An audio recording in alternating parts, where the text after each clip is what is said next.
Hello, everybody. Welcome back to yet another podcast episode of This Week in College Viability News and Commentary for May 5th, 2025. Spring is upon us. Hi, everybody. Thanks for making time to listen. It's Gary Stalker with our weekly podcast on what in the world is going on in higher education and some commentary on those stories. I've got 4 leads today.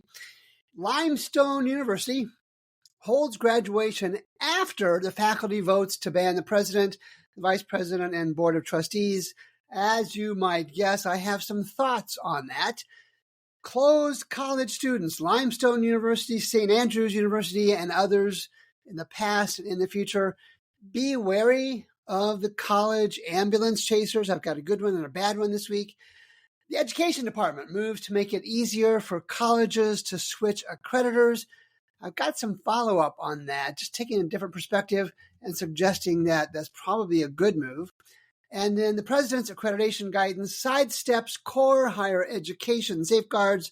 This is the story that I'm going to say, no, they've already been sidestepped, and I will tell you how. Let's look at layoffs, cutbacks, closures, and mergers, and I've got, of course, more on Limestone University. It announced about 2, maybe 3 weeks ago that closure was likely. Then a couple of days later, they said, oh, wait, we might have a benefactor. And then a couple of days later, they said, no, we can't make it work. We're going to close.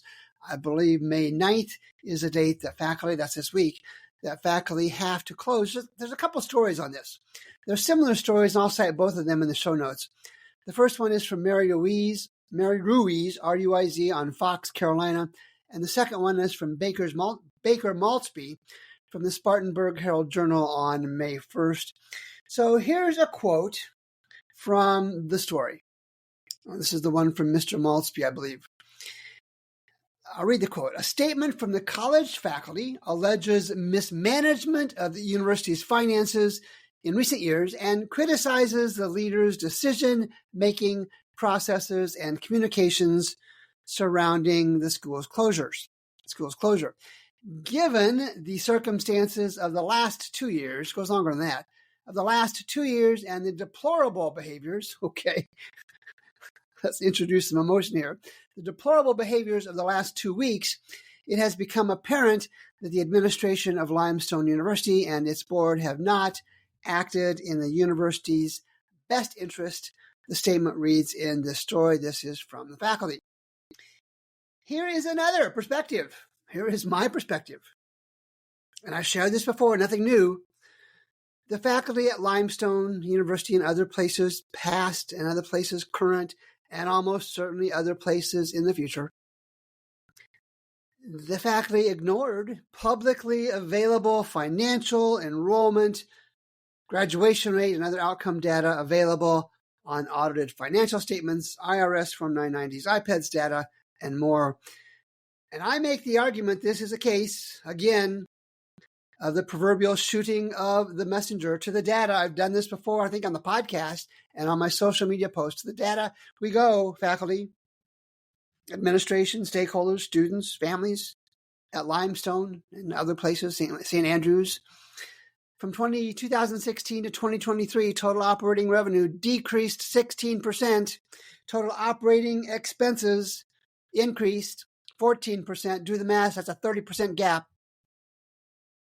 Enrollment decreased from about 2,600 in 2016 to 1,400 in 2023. Do the math, that's a 1,200 student decrease, give or take. The endowment draw, and this is the one area where the faculty might have a point. The endowment draw skyrocketed from 8% in 2021 to 42% in 2023. Somebody was breaking open the piggy bank to keep the lights on. But I'll offer some more data for the faculty at Limestone University. The IPEDS data for 4-year undergraduate graduation rates, 2016 to 2023. I'm going to read the individual data points. Again, 2016 to 2023. 4-year undergraduate graduation rates at Limestone University, 13%, 22%, 20%, 12%, 22%, 32%, 21%, 27%, and 14%. Average out those last 8 reported years, not quite 20 93% of the students who started at Limestone University 4 years ago graduated in 4 years or less. Not good. It's in the data. This is the Moneyball era. I'm just sharing the data. I'm not making judgments. A reasonable case can be made here that culpability extends far and wide. Culpability extends far and wide for this university's closure. However, the biggest factor is not the faculty, it's not the administration, it's not the students. The biggest factor for this and every other college closure, past, future, and present, continues to be the market, the declining market, the disintegrating market for higher education. Too many colleges, I've said this so many times, too many colleges, not enough students willing to pay even substantially discounted tuition to go to those colleges. Are the faculty at Limestone University poor losers? I don't know. I don't think so. It's emotional. It's tough. Is it an overreaction? Probably. But the data was available. And faculty are just as culpable for not knowing the data, not knowing the trend, as is the leadership at Limestone University for not sharing that data earlier. The data's out there. It's out there. It's a common lesson. It's a tough lesson for sure. And I know I have involuntarily lost 2 jobs in my career. It's not fun. I know that part. But the data's out there. If you're at a college, if you're faculty, staff, students, families, stakeholders, community leaders, reach out. Well, I'm willing to take a look at the data together. And a tidbit, I've talked about this before, same story. And it's a harsh term, and it's true to some degree, but I want to make a point using a harsh term.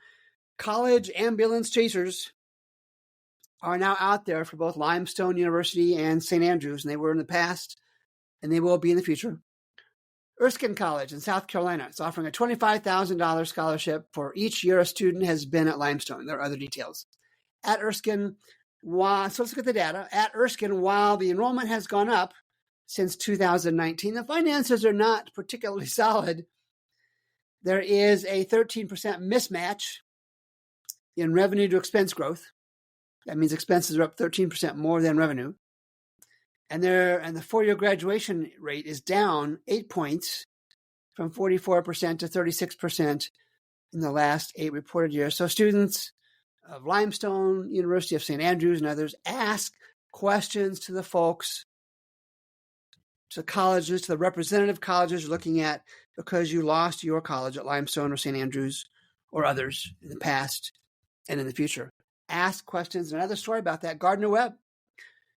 Gardner Webb, this is from a LinkedIn post on May 2nd. They have an offer to Limestone and St. Andrews students. It's out of North Carolina, I believe. Officials, I'll read to you, over the past few weeks, officials from Gardner Webb University have been in touch with leadership and administrative staff at both Limestone and St. Andrews. We have offered our sympathy, okay, and prayers, okay, of course, but we have also offered our help. Fair enough. If you're a student at Limestone or St. Andrews, it goes on with some details about what they're going to offer. Now, nothing wrong with that. Nothing wrong with that the college ambulance chaser designation notwithstanding applies. And to the data at Gardner Webb, total revenue flat, total expenses flat. They're managing their numbers. Their net income, not bad. Their operating cash flow, not bad. Their full-time enrollment down 22%. This is from 2016 to 2024. Net tuition revenue down about 20%, so the match is pretty consistent there. The endowment growth is at about the 25th percentile, and it's a $70 million endowment. This was 2023. It's not great, but it's not bad. It concerns me that their endowment growth is only at the 25th percentile. I don't know why. I'd have to look into it in more detail. So at least they're not breaking the endowment piggy bank yet to keep the lights on. So this is a college. This is a college, Gardner Webb University, with decent but not a great financial health profile. And I'll be honest, most of the time it's not great. It's not the case for Gardner Webb. They're okay. So students at any university in financial trouble, closing, already closed. If you're looking somewhere else, remember only about half the students from a closed college look somewhere else. Ask about the financial health of any colleges you are looking to transfer to. And if you have questions about a college's finances, drop me a note. Do it through LinkedIn. I'll get you a brief financial outlook. It happens all the time. I've got the data to do that pretty quickly. Now, if I get 10,000 requests, that's not going to happen. But if I get a few dozen requests, not a problem at all. And even as I prepared this podcast over the weekend, the number of college ambulance chasers rushing to the rescue for St. Andrews and Limestone students has expanded considerably. Be careful, students. If the offer from another college is too good to be true, well, you know what the rest of that is. Page 2. This is the story from Eric Hilderman on May 1st at the Chronicle of Higher Education. And his headline reads, Education Department moves to make it easier for colleges to switch accreditors. Now, this story that Mr. Kelderman wrote is a good one. It's a good description of the proposed changes. And I want to address the concerns I have seen elsewhere, not necessarily from just this story, suggesting that this easier to switch will enable colleges with evil intentions to shop for friendly accreditors. Well, all right, that's certainly possible. By lowering the barriers to changing accreditors, it will encourage some of these bad actors facing scrutiny to seek more lenient oversight. I think they use the term accreditation shopping. All right, it hasn't happened much, but you got to wonder if it might increase, especially if it's easier for colleges to switch. So it begs the question. How do we catch these likely bad actor colleges? So let me answer the question with a question. How many times have you heard me or read content I provided that questioned the financial health, the viability, the graduation rates of colleges, and more?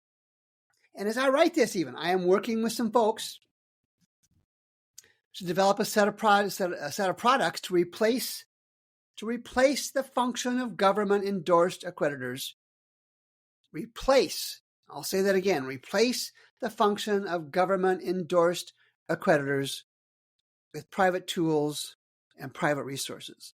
We will move to shift the paradigm from public accreditation to private with data and results-driven tools offered without prejudice and without the potential for conflict of interest that the current set of accreditors clearly have, although they will say they don't have those. I'll take them at their word, but the conflict still exists. Whether they exercise it or not overtly is a tougher call to make.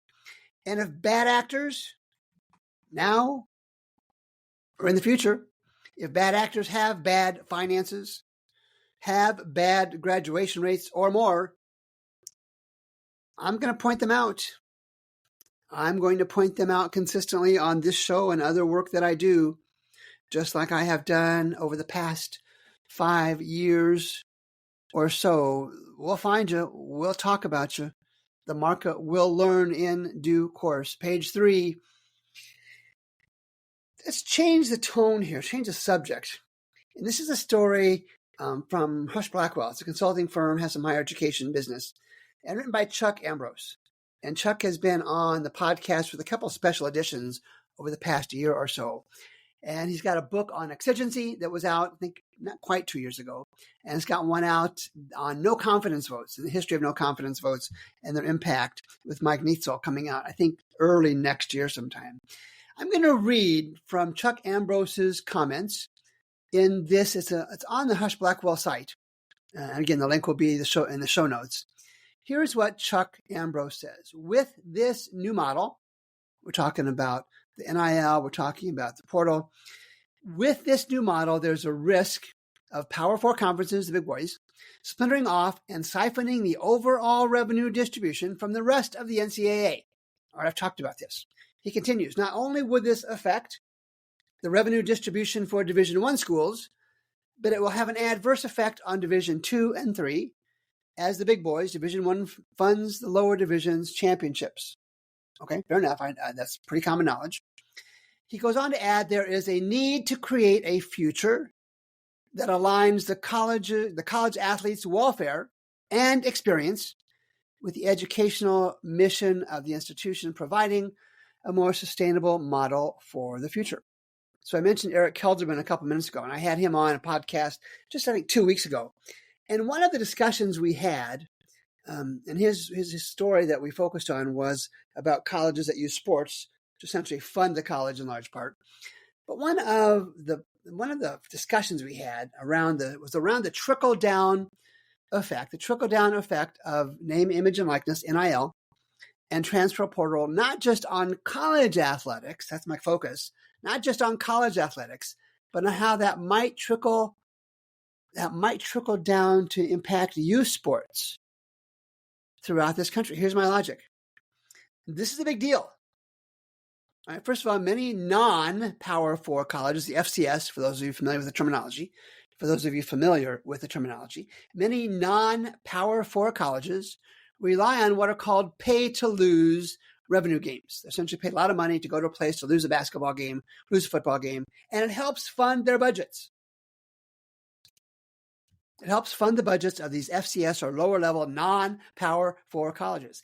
If the Power colleges, Power 4, Power 5, either eliminate or cut back those games, or even if these Power 4 colleges move to a new league, a new division, a new conference, a new system, whatever, the impact almost certainly will be catastrophic for those colleges not included, which will be most of them. Their financial ability to support any sport, let alone minor sports, will be severely and negatively impacted. I love college sports. I love college sports a lot. I'm really unconcerned with who wins or loses. I enjoy watching that part. But more importantly, I enjoy watching the athletes and the competition. And in particular, like many, I love close, late games. So here's the big question. Will these non-big boy, FCS and smaller, will these non-big boy colleges end up cutting athletic programs? Or will they look at lower cost alternatives like clubs, regional leagues, where they can keep their travel costs lower, whatever else develops? What will happen? And what will happen to these colleges where sports is a big deal, but the funding is problematic in many regards? And as I mentioned before, there's also a second question, and it's not necessarily related to colleges. The second big question, if parents don't see an opportunity for their children to earn athletic scholarships, unlikely though they may be, what will be the impact on youth sports? What will be the impact on youth sports, both in terms of competition, in terms of training, and the organizations that provide training, regional facilities being built a lot across the country for youth sports? What happens to all those? Now, I don't have anything close to an answer. It's a complex set of circumstances and reactions, but I did want to throw that out there for others to ponder. Feedback, of course, is welcome. Drop me a note either through LinkedIn or through my website at collegeviability.com with your comments. Be glad to include those in future shows, future podcasts. Page 4. This is from a blog post written from New America, and it was written by Mr. Wesley Wissel and a Jeremy Bauer-Wolf on May 2nd. And the headline reads, Trump's Accreditation Guidance Sidesteps Core Higher Education Safeguards. Let me read that again from Wesley Wissel and Jeremy Bauer-Wolf, New America, May 2nd. Trump's Accreditation Guidance Sidesteps Core Higher Ed Safeguards. Well, no, they don't, because it's already happening. Core education safeguards are already being sidestepped by the current accreditors. You've heard me say this so many times. These current accreditors regularly ignore financial issues, and in my mind have outright abandoned graduation rates as an indicator of quality. Others disagree with me, and they're entitled but accreditors don't. Limestone University had an average 8-year, 4-year graduation rate for undergrads under 25%. Do the math.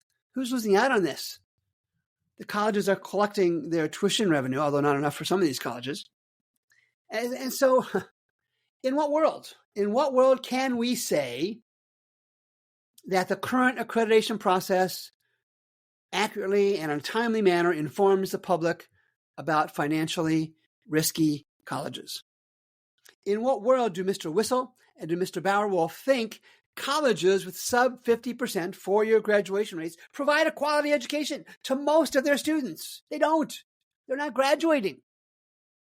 And I know the arguments, I've talked about it before, that some colleges choose lower academically performing students. That's fine, but at least be upfront and say our target graduation rate is going to be 30%. It's going to be 40%, whatever it is. Don't pretend like your college is going to graduate 70, 80, 90% of your students and you have no reasonable means or path to doing that. And in what world, to continue that thought, in what world is it a good system when those tasked with providing access to billions of dollars in federal funding get most of their compensation from the businesses, in this case colleges? They get most of their compensation from the businesses, colleges they review. And I don't know how this shakes out. The market is clearly demanding better information and more transparency from colleges and from those who review them. And I don't care how the I's are dotted. I don't care how the T's are crossed. I want a process in place that consumers know clearly or can compare clearly when a college is financially and or academically weak. And then finally, and the headline reads, "An ugly fight brews." This is Rick Seltzer in the Chronicle of Higher Education on April 30th in his daily briefing. And Rick Seltzer writes, "President Trump hopes Congress can overcome razor-thin Republican majorities by slashing spending, cutting taxes, and rewriting policies in one big, beautiful bill." I think he's quoting the president on that. But when the House's plan for higher education arrived, I guess it was last Monday, it looked pretty ugly to many in higher education. Okay, so again, good summary article by Rick Seltzer in his daily briefing post on the Chronicle of Higher Education, April 30th. And he says House Republicans' sweeping proposals would drastically reshape higher education. All right, granted. If they go through as written, an unlikely scenario, but possible in some form or fashion. So I want to look at some of the impacts that Rick wrote about here in his article. And just, I'm going to mention all of them, but I'm only going to comment on some of them. Financial aid caps, okay, fine. The bill would cap financial aid. All right, that's fine. I'm not going to talk about that. Pared down loan programs. I am going to talk about that. And in particular, this proposal would have grad plus loans be eliminated. And so too would be unsubsidized loans for undergraduates. Parent plus loans would survive, but would have an aggregate limit of $50,000. Okay, fair enough. That number is probably going to be adjusted in committee and compromise in some form or fashion. Here's the impact on higher education. Fewer students will have access to the resources needed to pay for their graduate degrees and undergraduate degrees, which will lead to decreased enrollment, which will lead to even more colleges facing financial distress. And of course, inevitably, a larger number of colleges will close. And in the context of the market, too many colleges, not enough students, that's a reasonable scenario with or without federal policy changes. Limited loan repayment plans, apparently they're going to simplify that. That's great. I'm not going to talk about that. Pell Grants. So students would have to be enrolled for at least 15 semester hours per year to qualify for need-based grants. So effectively they're saying, hey, if you want the Pell, you need to be enrolled full-time. All right. How this shakes out, I have no idea. And they're going to add billions for programs to cover other things. All right, that's a detail for another day. But the impact on higher education, I'm going to speculate that fewer students can make that 15 semester hours per year work for them with their work schedule, their family obligations, and whatever else they have going on. That's going to lead to decreased enrollment. that's going to lead to even more colleges facing financial distress. And just like the limits on graduation loans, almost certainly more colleges will succumb to the financial distress. And then here's an interesting one. This has been on before, and I think I've talked about that on previous podcasts, posted about it on social media. Skin in the game for colleges. Again, this is from Rick Seltzer in the Chronicle. He writes, institutions would be required, this is from the Republican bill, institutions would be required to reimburse the government for a percentage of new student loans dispersed after 2027 that aren't repaid. That percentage would be based on an institution's total price, graduate earnings, and completion rates. Talk about Moneyball. So the impact on higher education, colleges will fight with everything they have to never, ever give back money to the government. And if this proposal makes it through with any materially significant payback guidelines for colleges, these colleges will, I believe, develop stricter admissions and stricter financial specifications for admitting students. They want to make sure they'll be able to pay, or they'll want to make sure or ensure a stronger likelihood that what they're going to graduate with will give them enough compensation, enough income to repay those loans so the colleges themselves don't have to. Now, here's my impact. There's a lot more that goes into this. So colleges in due course, there will be impact on enrollment and things I talked about for the first two. If this one comes into play, I think that will be a more significant factor that leads to colleges having to merge, and I think merge to scale, 5, 10, 15 colleges, whatever. Colleges will have to merge to gain opportunities to scale the cost and the revenue associated with both academic and non-academic operations. It has happened in every other industry. It is now higher education's turn. You and I are sitting in the middle of this pathway, of this market adjustment for higher education. And I've said before, colleges will fight to keep from ever giving money back to any government entity. And expect that here. But if there is even some small reimbursement percentage gets through, that will be the dollar bill straw that will break the financial back of many colleges. And then finally in this story, performance-based funding and a grant called a Promise Grant, awarding colleges up to $5,000 per student based on a formula intended to reward high earnings outcomes. All right, great idea. Whether it becomes a fruition or not is not the point of the discussion today. Here's the impact, and I bet not many have thought about this. Here's the impact on higher education. Too many colleges, most colleges, will focus on high earnings outcomes for obvious reasons. Because more supply will be there of these high demand programs, because too many colleges are focusing on them, students will be able to negotiate lower tuition. Hey, I can take this STEM program here for $10,000 less. They'll negotiate lower tuition rates even more than they do now because of that high supply of those high earnings majors. Colleges will study the pay plan, what this is, the Promise Grant pay plan, to drive revenue. Nothing wrong with that. Nothing wrong with that. Sales reps all the time study pay plans to decide what they're going to sell. Colleges will do the same thing, but what if almost all of them are reacting to the same pay plan with the same solutions? That ain't a fix. And some commentary, again, inside of Seltzer's story, but I've done this summary already. So it's, again, from Rick Seltzer's story in the Chronicle. It's no secret that colleges have exploited the availability of uncapped federal lending. This is from Representative Tim Walberg, who's a House committee chair, and I don't see what he's a chair of, in his opening remarks at the bill markup session last week sometime.